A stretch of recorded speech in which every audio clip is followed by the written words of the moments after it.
You're listening to Switched On Australia, the podcast that tracks the opportunities and challenges of the renewable energy transition and electrifying everything, everywhere. Switched On is proudly brought to you by Boundless Earth. Boundless Earth uses philanthropy, investment and direct advocacy to help Australia become a global force in a decarbonised world. Switched On is also brought to you by GoodWe, the all-in-one ESA battery system safely powering Aussie homes, lowering bills and providing energy independence. Hello and welcome to Switched On Australia. I'm Anne Delaney. Thanks for joining me. This coming Sunday, hundreds of households around the country will open their front doors and invite strangers in to see how they live. It's a chance to explore how people from all walks of life are embracing more sustainable housing. From architect-designed homes and clever retrofits, all-electric upgrades, to efficient apartments and climate-resilient homes. And it's an opportunity to ask the people who actually live in them the questions you really want answered. What's working? What's not? Would they do anything differently if they did it all again?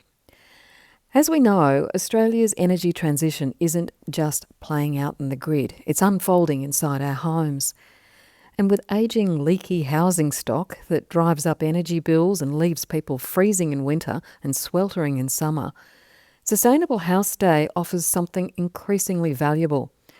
It's practical inspiration from people who've made their homes healthier, more comfortable and cheaper to run and more resilient. Because many people aren't just chasing lower emissions, they're after comfort, control, lower energy bills and homes that actually work better. My guest today is Helen Oakey, the CEO of Renew, the organisation behind Sustainable House Day. Helen Oakey, thanks so much for joining the Switched On podcast today. Hi, Anne. It's lovely to be here. So Helen, for people who haven't come across it before, what is Sustainable House Day and what makes it different from a display home or an expo? So, Sustainable House Day is a community event, and it's actually Australia's largest national community driven celebration of climate smart living, really, and sustainable homes. And where it came from was a couple of decades ago when people used to open up their homes to show people their new technologies like solar panels. And it used to actually be called Solar House Day. Yeah, right. And so, it's sort of grown from there, and it was very much organised on a grassroots community basis. But now it's a sort of a nationally coordinated event that Renew coordinates. Since 2017, we've done that. And, we put up on our website, Sustainable House Day website, um, over 200 house profiles that people actually submit to us. And of those, about 150 people every year are opening up their homes on a Sunday in May and welcoming people into their homes and showing them around their homes and really, talking about all of the sustainability changes that they might have made if they've retrofitted or all of the things that they thought about when they built their home from scratch potentially and things that they put in place. So it's a really beautiful day. But the thing that I love about it the most is it's really community driven and it relies on the community to make it work and to make it happen. There's something really powerful about walking through a real home and being able to ask honest questions. Do you think that neighbour to neighbour learning is the key to some of these energy transition changes that we need to make? I think it very much can be a big part of it for a great many people. I don't think it's, the entire solution for everybody, but the thing that we do know is that when people see other people in their community or their neighborhood or their peer group doing certain things or talking about certain things, then they're more likely to listen to those messages that are coming through and to sort of add value to that. I mean, it's that old adage, isn't it? It's about the messenger as well as the message. And so there's really that trust element that's built through that neighbor to neighbor contact, and people going into homes and having those face to face conversations with somebody who generally doesn't have a vested interest in the product or isn't trying to sell you anything. They're just really sharing their experience and saying, look, this is what we did, this is what worked, this is what didn't work. If I did my time again, I would do this differently. And, I know from doing up my own home and retrofitting it and getting it off gas that when I bring people into my home for Sustainable House Day, I say things like, well, this is my wood fire heater. You might wonder why it's still here. I'm not taking it out because it's going to cost me $1,000 to actually remove it. Mm. And I'd rather not do that. Um, I wish I hadn't put in this particular cooktop because I really wish I'd done it this way. It would have been cheaper and got me a better end product. And those are really important lessons that people can learn from. And they don't even know what it is they're going to learn sometimes before they walk in the front door. But when they walk out, they're really given a lot of food for thought. And what we've discovered through doing surveys after the day is that around 70% of people who go to a home at Sustainable House Day tell us that they plan to make changes to their own homes within 6 months. Oh, wow, 70%. That's how inspired they are. That's right. That's really interesting. Have you followed through on that in terms of people actually doing it? Saying you're going to do it is one thing, but Is one thing. That's right, exactly. We haven't yet because we did that last year, and I think probably it would be a really good thing to do once this year's event is over, is to go back to those people that we surveyed last year and say, "Okay, you said you were gonna do it. How many people actually did it?" mm, But I think, either way, it's a really sort of strong signal of people being inspired, and I think what it does is it takes something very, very complicated and actually breaks it down for people and makes it much simpler.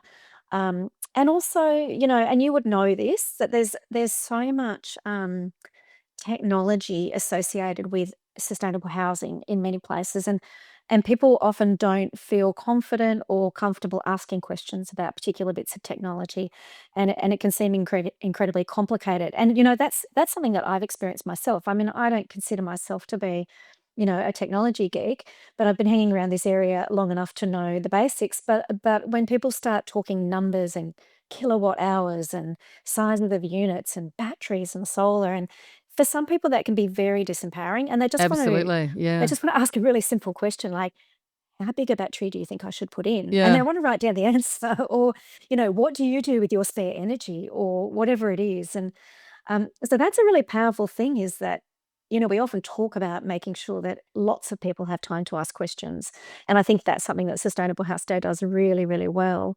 And Helen, these aren't perfect beautiful homes necessarily. I know that some houses are beautiful, but that's not the point of it, is it? It's not simply the aesthetics of opening a beautiful home.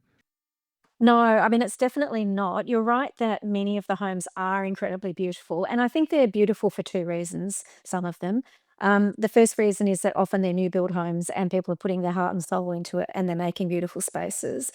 And the second reason is that homes that are built with sustainability front and center often feel very beautiful because of the way they're designed, the way they sit on the block, the way the light comes in, and the materials, like the earthy materials that people might have used during construction. So that sort of ambience and the warmth that welcomes people in is something that actually comes with good design and good sustainability practices. But many of us are just opening our homes that we might have said, okay, this is my 1970s brown brick home in the suburbs of Melbourne or Sydney. Um, this is for my case, it was in Canberra, my 1959 cottage that I did up in Canberra. That was really, was special to me, but not Mm, particularly architecturally special. mm. But what we want to do is bring those homes very much into the program so that um, people can see how to make a normal home not just more comfortable, but not more just more energy efficient, but also more comfortable and also safer, right? Because sustainability is, yes, it's about having a home that is more energy efficient, more airtight, warmer in winter, cooler in summer. All of those things lead to better comfort and better health. And everybody deserves to live in a home that is health and has got health and safety at its heart. Um, Let alone a home that is actually running efficiently. So for many people, their homes are very normal homes. If you go onto the Sustainable House Day website and you start looking, you'll see some homes that you'll be like, oh, that just looks like my house. But when you get there, what you discover is that those people have made changes in their homes that mean that they're paying less on their bills and they're actually living a much more, higher quality comfort level Mm. inside their home. And what they've probably done is that they've, sealed up their house with, closed off all the drafts that might be letting the cold air in winter, and the hot air that you heat up in winter goes out of the cracks, and vice versa in summer. So they've sealed up all the cracks. Potentially what they've done is insulated their whole house. They've probably thought about their windows and their window treatments, whether that's, big heavy drapes or retrofitting some double glazing. And then they've probably also thought about, how they're going to generate their electricity. So once they've made their house more thermally efficient, and by that I mean, how does the building envelope operate? How does the actual um, house exterior itself operate in terms of keeping air in and out and keeping heat and cool in and out? And then how they're generating their energy. And, most people would generate their energy from solar. Are they storing it in a battery? Are they adding an electric vehicle to that? Have they transitioned off gas so that they've taken out that particularly nasty fossil fuel? And it's particularly nasty if you're burning it inside your home in your cooktop. Taken out gas and potentially replaced it with energy efficient space heating, a hot water system, and potentially, an electric or an induction cooktop. So there's lots of things there where people go, oh, why have you done that? Why have you done that? And they don't necessarily join up all the dots. But when they come and see it in someone's house, it suddenly all makes sense and it falls into place. As you say, Sustainable House Day has been around in one form or another for more than 3 decades. Just tell me a little bit more how it's evolved, because it does seem that it's kind of tracked the changes in the energy transition itself in a lot of ways. And I'm just wondering how has that change been driven also not only by wanting to make your house more sustainable, but also by rising energy costs and direct climate pressures that people are feeling? Yeah, I think that's very true. And I would say maybe a couple of decades ago, Sustainable House Day or even Solar House Day when it first started, was about sort of showcasing some of those really what was considered back then to be cutting edge technologies like solar panels, Mhm. which today we just consider to be, par for the course. Um, and and also people who were doing alternative building materials and alternative building construction. And I think perhaps back then it was more considered as an alternative option. People, potentially it was also seen as a bit of a luxury. It was something that people who could afford to do it could do. And then I feel like there was probably a period there where sustainable housing did become about new builds and high-end builds, architecturally designed, using new materials, thinking about orientation. And I think what we've seen over the last decade, certainly the last 5 years, is that Sustainable House Day has become more about, well, is about that retrofit side of the market as well. Mm. And how do we make homes more comfortable and how do we make them more safe? But it is fascinating to think, if we think back sort of 20 or 30 years and tracking the technologies, for example, that were considered to be sustainable at the time, and how even those technologies in the home have really shifted over the last 10 years in particular. And I often have a bit of a chuckle because I think my house that I live in now is a classic example, because when I got here, and it was built in 2009, and it's just a little townhouse, but it is architecturally designed, but it came with a solar hot water system on the roof with the tank on the roof. And it came with evaporative cooling, and it came with gas ducted heating.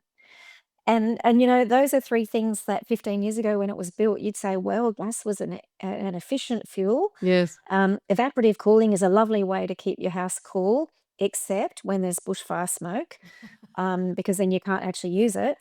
And the solar hot water system, well, it's still up there on the roof because it's way too heavy to get down. It's another one of those, I call it roof junk. And, they have space junk. It's like Yeah. roof junk, the stuff that sits up on your roof, and you only take it down if it's taking up too much of your solar panel space, Yes, exactly. really. That's what I was going to So, say. yeah. And so, it's still up there. But those were three technologies. And I walked in here and I was like, okay, I'm definitely taking out the gas because we know that that's not sustainable anymore, and there are better, more efficient options for space heating. And it was incredibly oversized for this little unit anyway. I thought long and hard about taking out the evaporative cooling, but eventually did, because the evaporative cooling vents were putting such a hole in my building shell, Mm. that air was escaping through them and coming in at the wrong times. But also, the evaporative cooling unit up on the roof was casting this massive shadow over where I wanted to put my solar panels. So Right. I was kind of like, oh, I think that one has to go. And of course, the other reason I took that off is, as I said, and I made light of it, but when the bushfires hit in Canberra, and I was living there, we had smoke for 4 to 6 weeks solid, and I know that Sydney experienced something very similar in the 2019-2020 bushfire season, and that rendered people with evaporative cooling absolutely helpless because Mm. you can't run evaporative cooling if you're bringing in air from the outside and leaving your doors open, and that's how that system works.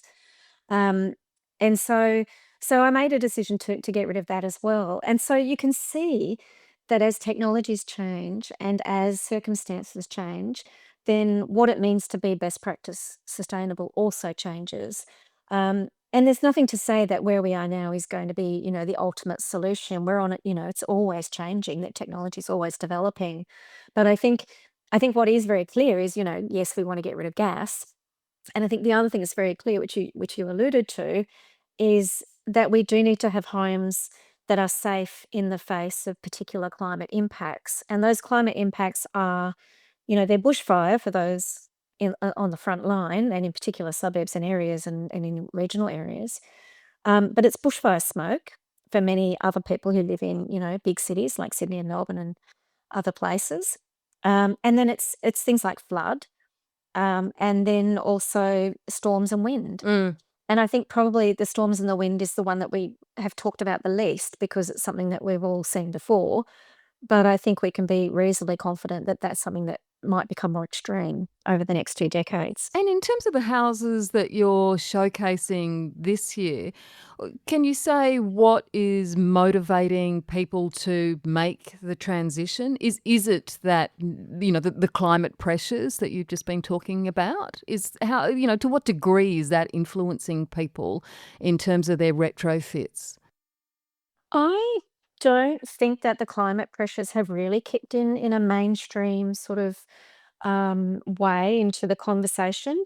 Um, Renew did some research a couple of years ago that showed that by 2070, the increase in heat in particular parts of the country is going to render our 7-star energy efficiency rating homes, almost next to useless Yeah. by 2070. So we've got a long way to go on that journey before we realize what those heat impacts are actually going to feel like. And I think the conversation's got a long way to go on the climate impacts space. I do think that there are people in particular areas regionally who are thinking about flood and they're thinking about fire. But I would say that most people in metropolitan cities aren't thinking about flood and fire as much, unless they're in a flood zone, obviously, like Brisbane, the Brisbane River. They're definitely thinking about it up there.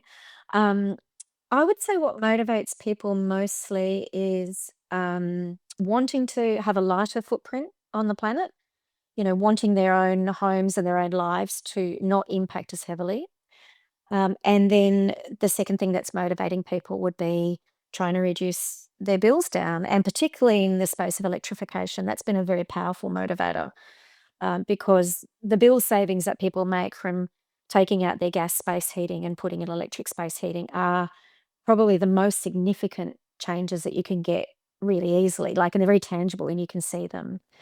And the reason for that really is that gas ducted heating isn't terribly efficient for a start. That's even if your ducts, sometimes the ducts under the house have been eaten by mice, so you have to check that you're not actually just heating out the outdoors. Um, but aside from that, it's because that the heating systems that we're switching to, the energy efficient ones, are the reverse cycle air conditioning units. That's the name that most people know them by. And they are the only space heating tool that we have where you put 1 unit of energy in and you can get 3, 4, 5, 6 units of energy out, Yeah. because they're effectively heat pump technology. And that's the only technology where you actually get a better bang for buck. So by switching off gas to that kind of heating system, most households would find that they do save money. Okay, let's take a short break to hear from one of our sponsors, and we'll be right back. G'day, Alex Carey here. The Goodwee ESA all-in-one home storage solution is here, and it's a game changer. It's packed with market-leading features, full home backup and 6-level battery protection. With up to 48 kilowatt hours in a single stack, the ESA is a breeze to install with no gateway needed. The Good We ESA series is available now and priced to cover the 2026 drop in the rebate. Visit goodwe.com.au for more information. My guest today is Helen Oakey, CEO of Renew. This is the organisation coordinating Sustainable House Day, which will be held around the country next Sunday, May 17. What about comfort rather than carbon or a lighter footprint? To what degree is that motivating people who are doing some of these retrofits and builds? Do you think that that is a factor for many people, or they find that so much more of a comfortable home when they do these retrofits? Yeah, I suspect that it comes later for many people, because they don't do it for that reason, but they discover that that's the benefit when they have done it. And I think that's one of the really powerful things about Sustainable House Day, actually, is that when you walk into a house, for example, that's been really well sealed or insulated, and you might walk in on a cool autumn morning and it's a bit cool outside, and you walk into the home and you look around for the heating, you find there's no heating on. And then suddenly you have a sensory experience where you go, "Oh, wow, it's so warm in here and it's so comfortable and it's so, the air temperature is so ambient and moderate." And I'll never forget that experience when I walked into my first passive house and I was kind of like, "Wow, it's so quiet and calm and peaceful." And it's a very different sensation to walking into most kinds of houses. So I think that's one of those really tangible things that people get out of Sustainable House Day. But I don't think most people think that from the start necessarily, unless they've experienced it before or they've been into another home that is like that. But I do think that when people talk about their experiences after the fact, after they've done their upgrades, and particularly if they've done those thermal efficiency upgrades, we need to be very mindful that actually thermal efficiency, and by that I mean insulation and gap sealing, those are the things that deliver the comfort benefits. Your solar doesn't deliver you a comfort benefit, it just helps you pay your bill. Your battery doesn't, it just stores your electricity for you. And actually, even your space heating, if you're using a reverse cycle air conditioning unit, that can be less comfortable in a poorly insulated home that's Yes. leaking gaps or has airflow coming through, because people can feel that the cold air blowing or the cold air still coming in the gaps around the windows, or it doesn't feel like it's filling up the space properly. So thermal efficiency is very important. Yeah, I mean, for decades, you've been quietly showing that the energy transition isn't just about the grid. It actually starts with the building. You've really emphasised the importance of energy efficiency, haven't you? Yeah, and I think it's one of those things that we need to keep reminding people all the time, because it's very easy to get caught up in the idea that if you just take out one source of electricity and replace it with another one, that you're going to have the same kind of quality of outcomes, just with a lower bill. And what we find is that people don't always experience that. And then so what happens, the risk is that if we don't create a positive outcome for people in terms of their comfort, then they don't like the technology change. And so, if you can imagine it, like I will never forget when I was a child, sort of a long time ago, let's say 45 years ago, imagine. And in my house where I was brought up, 3-bedroom, brick veneer suburban home, my parents put gas ducted heating in back in the 70s, Mm. like everybody was. And the sensation of the gas ducted heating, the way that it fills up all the rooms, the way that it's so incredibly toasty. I mean, everybody loves that feeling. Mm. If you take out a system like that and you don't replace it with something that makes people feel the same, then the risk is that we alienate people from the technology options that we're putting in front of them, and they don't think they're as good, and then they get a bad reputation, and then we actually end up undoing that work. So for me, making sure that people are doing the thermal efficiency work is so, so important, um, because it's the thing that delivers the comfortable outcome at the end of the day. And by that, what I mean is, we often think about ceiling insulation, but we also need to be thinking about the wall insulation, whether our walls are insulated. And I can tell you that most homes built in the 1970s and 1980s, probably even the 1990s, don't have any wall insulation in them. Mm. And you can tell that when you go to hang a picture and you put something through the wall, if you're not meeting any resistance, there's probably nothing in there. So, and it's a good way to check. I remember when I went to put a toilet roll holder in this new house, and I was putting the screw through the wall, and it was I was getting it jammed on this fluffy stuff, and I was like, well, the good news is it's insulated, so that's good. It was like, and that was just a wall between the toilet and the garage. That was actually a sort of a semi-internal wall, but I was like, that's fantastic. A nice warm Um, toilet, that's good. a nice warm toilet is important. So, but it's all part of the building envelope. And so the walls are super important. And then, of course, the windows are super important. And if you can imagine that you have this beautiful house and you've done all your walls, but you've left your windows unprotected. And again, if you are thinking about a house that was built in the 50s, the 60s, the 70s, then I can assure you that that window glass is pretty thin. It wasn't, we didn't make the same quality even of window glass. But you can tell when you walk up to a window, you put your hand on it at night time in winter, and you can feel the cold coming in. And that window is operating basically like a big hole in your, what we call the thermal envelope of the house. And so we need to really deal with windows. And then in some climates, we very much need to think about what's happening under the floor. Not all climates, but some of them. One of the issues that we've got here in Australia is that we have leaky housing stock, which you've just been talking about. Obviously, a lot of the houses which people will see on Sustainable House Day, they're dealing with this problem. But overall here in Australia, are we leaving this problem largely untouched? We are trying to get solar access, battery access, the tech, so to speak. But are we leaving this problem behind? Mm, mm. I mean, I think we definitely are, and I think there's a couple of reasons for that. It's very easy for governments to set standards for new buildings, but it's much harder for them to legislate and or regulate for older buildings. And part of that is because um, it's really hard for them to predict about the impacts of such legislation on people who own or are leasing old buildings. And there's also not that many levers they can pull. And so in terms of the leaky house problem, and you're right, it's quite phenomenal. Um, and I'll tell you a little anecdote later about leaky houses if we have time, because it's fascinating to see somebody test it for you.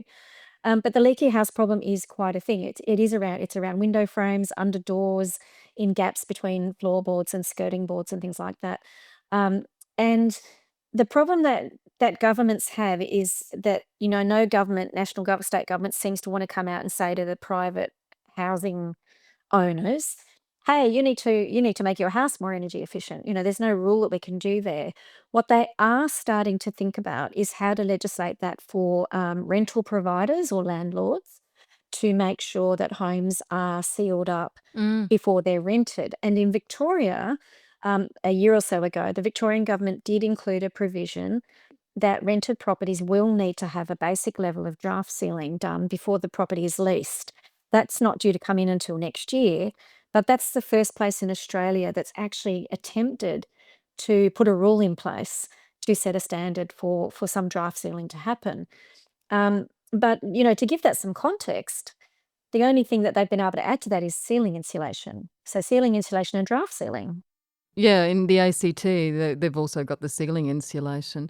But we actually have been trying to get rental efficiency standards. I mean, there's been a move to do that for a long time. Yeah, it's been a very long debate. I mean, I remember writing a bill for rental standards back in 2011 based off some work that was happening in Tasmania at the time. And, it kind of went nowhere for a very long time. And the ACT was the first jurisdiction to bring in any kind of energy efficiency rental standard. Um, Besides things that are really simple to legislate, like, wells, which is a, energy efficiency rating on a tap or something like that. Um, but What's it going to take, Helen, do you think, to actually bring this into effect? It's a good question. Look, I think we're in a better place than we've ever been. The federal government have released some policies or framework documents around rental standards. They've put it back out to states to say, hey, you need to be thinking about that. This is something that Renew is doing some work on at the moment, looking at rental standards across different jurisdictions to see what needs to change and what measures governments should introduce. And we know that so Victoria's kicked it off, or actually ACT kicked it off, then Victoria, and we know that New South Wales is entering a consultation phase for rental standards, and they're looking quite widely at what might be available. Um, and then I think the other thing that's coming that people might have heard about or seen is this idea that all houses need to have an energy efficiency rating when they're put on the market to sell or to lease. And this would happen in parallel with the new national rating scheme, which is called NatPERS, which is actually now being trialled by the New South Wales government as a rating scheme for existing homes. Um, and I think that when NatPERS gets rolled out right across the country, there's a real opportunity for setting rental standards that link to the national rating scheme, as well as this idea that we're going to make sure that people who are selling their home get a home energy rating done. And then when they go to advertise their house and it gets listed on the website, people who are going to go and buy a house can actually look up what the energy efficiency rating of the house is. And hopefully that will also happen for properties that are being leased out. And so you'll go and look at a rental and you'll be like, right, well, it's a great rental, but it's got an EER of 2. I don't want to live in that because my energy bill is going to go through the roof. That's how the system's supposed to work. It's called mandatory disclosure of energy efficiency standards. At the moment, the New South Wales government have committed to trialling voluntary disclosure from the beginning of from June this year, actually. So in a couple of months, they've committed to rolling out a voluntary disclosure of energy efficiency ratings. But it's going to be super important that we see that it is made mandatory across the states and territories in the way that the ACT has done, but better than the way the ACT has done it, because the ACT one works very well for houses that are being sold, but it just doesn't work so well for houses that are being leased. It's not as mandatory as it should be. But imagine that. Imagine saying, oh, I'm going to go and buy a house, or I'm going to go and lease a house, and thank you very much. That's some really useful information about how it's actually going to operate. It's very powerful stuff. It would be brilliant, wouldn't it? Can I just broaden this out a little bit and get your opinions on, I suppose, some of the policy directions that, the government is relying on? There's this assumption that households will respond to things like price signals and time of use tariffs, and that people are going to shift their energy usage in ways that will support the grid. What's your view of that? Look, I think there are always some people who will understand all of those things that are going on, but I think the vast majority of people are very much in a bit of a set and forget sort of mentality when it comes to energy providers and bills. Um, there's no doubt that putting solar and a battery in actually empowers people with regards to the energy they're producing and how they consume it. And sometimes all they need is a sort of a macro message to help them get on track. So, the macro message of this decade is you no longer get lots of money from exporting your solar to the grid through a feed-in tariff. You save money on solar by running all of your appliances during the day and trying to use up as much of your solar as you can. And if you can't use it up, shove it into a battery. So we've really moved from something in a very short space of time. The messaging has changed to the public, which is put on some big panels and feed your energy into the grid and get paid a lot of money for it, to think about your energy consumption within your household and take control of it and use as much as you can at home. And the problem is that those messages keep changing. And for some people who aren't engaged in this, it's just way too much. It's all too complicated. And by the time they've caught up with one message, the message has moved on to something else. But having said that, I think some of the price signals really do work. And I think when it's a very clear message from government, like, if you can afford to put in a battery and save your solar and then use it at home, you will save money. That's been a very successful message. The 3 hours of free solar during the day thing, I think, is probably a little bit more nuanced and a bit harder for a lot of people to understand. And of course, it has some, complicated effects on the grid. I mean, you can see what the government's trying to do, but I'm not sure that most energy consumers are really sort of thinking about it that deeply. Everybody's thinking about other things. So unless it's very, very easy and it's very set and forget, it's not most people's deep passion. I mean, this is, sustainability is my passion. Yeah. Energy is a lot of people's passion, but it's not most people's passion. They just want to be warm, pay reasonable bills, and live in a safe house. Safe and comfortable home. Exactly. That's what Yeah. it's about. Yep. Yeah, because I mean, a lot of policy has focused on electrifying homes too, but it's really only half the story, isn't it? If we don't actually reduce how much energy homes need in the first place. Yeah, that's right. I mean, I think that the electrification mobilization has been incredibly successful. And part of the reason it's been so successful is that it's actually a very simple story to tell. Switch this fuel out, switch to this fuel. This is what will happen to your bills. You don't have to pay gas connection fees. So it's a technology solution and it's a technology switch, and it's very easy to communicate. And for all that there are different choices that some people might have to make about which appliance they switch in and which one they switch out, it's not that complicated, and it doesn't necessarily involve interfering with the building envelope of a house. So it doesn't necessarily involve, you know, punching holes in your walls and filling them up with insulation, or thinking about your orientation, or going around with a caulking gun and sealing up every hole. It's not like a hands-on. It's basically, hey, call the electrician. I want to put in 2 split systems, please, and can you quote me for that? And can you quote me for Mm. this? And you can.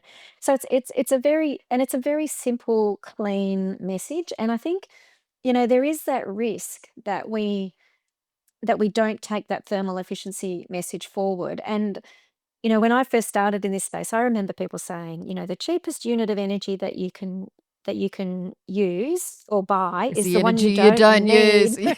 So, Yes. you remember that? And then Yeah. some smart little fellow suddenly realized that actually when the cost of renewables went down, it wasn't actually necessarily true anymore. That Mm. that actually some of these energy efficiency measures were costing people more than it was costing to put a solar panel on.